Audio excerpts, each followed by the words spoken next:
Word on the street is that female representation in the C-suite has declined for the first time since the S&P Global began tracking it in 2005.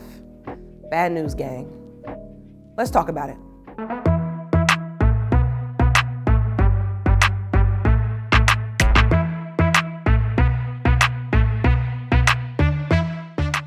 All right, so I was pretty bummed when I read the report from the S&P highlighting that women are losing traction in the C-suite in the publicly traded companies in the United States of America. It was a tough read. I want to share with you some of the information that they did share in their summary report. So to begin with, let's just start with the fact that women make up 50% of the workforce, period, right?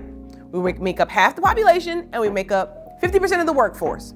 And yet we only make up 11.4% of the C-suite in the S&P in publicly traded companies.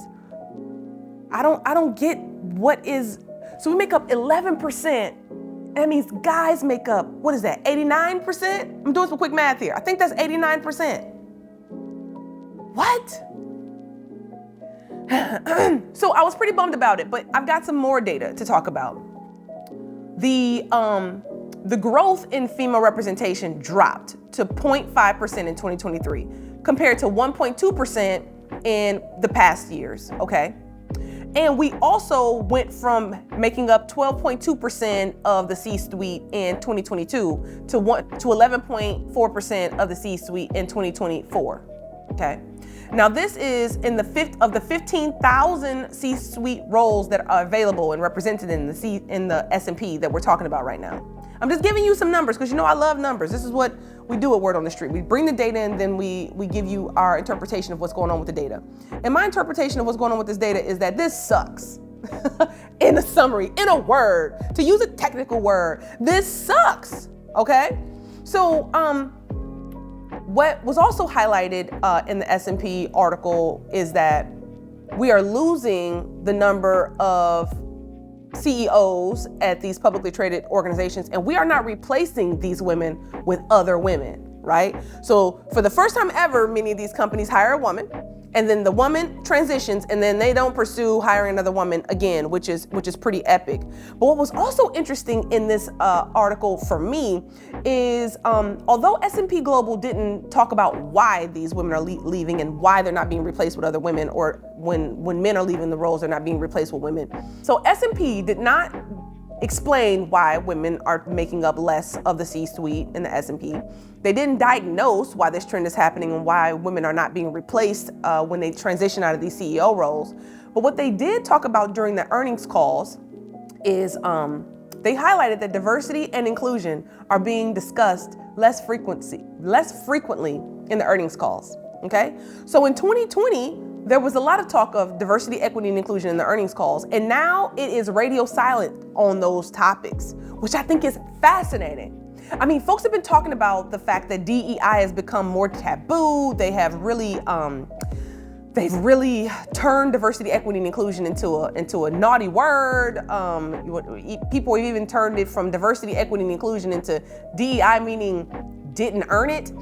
Folks are really attacking these concepts of DEI because traction was being made, right? More people of color were getting executive level positions, more women were getting executive level positions, more people who identify as members of the LGBTQ plus community were getting more leadership positions, and folks have said, no, we don't like the outcome of the use of this terminology. Let's criminalize the terminology. Let's make it like a really threatening concept. So they're not even using the language anymore. And women are taking on less of these roles. So this is a bummer, as I said before. But what can human resources do about it? Because remember, Workplace Change is an HR firm. We embed diversity, equity, and inclusion fundamentals into all of the formal human resources functions. And so when I do these word on the streets, I am directing my commentary predominantly to human resources professionals. What does this data mean to us? Well, number one, I believe that human resources needs to make sure they're spending time with executives when they take on these new roles. Irrespective of the gender, HR should play a prominent role in onboarding and in advising and counseling executives when they take on these new roles, but especially women, because I work with a lot of CEOs. I work with a lot of heads of agencies and heads of industries. And it's a treacherous gig, right? Somebody's coming for you as a CEO of an S&P organization. It may be on the inside, it may be on the outside, but someone is being critical of every decision that you make. They're being critical of every word that you use. They are coming at you at some point in time in that career. It is a hard job to have, okay? A lot of power with it, but a lot of challenges that come along with it. So make sure that you wrap your arms around that executive so that you can tell them about the culture. You can keep help them see around corners what's coming their way from the people and culture elements of the work environment. That's really important.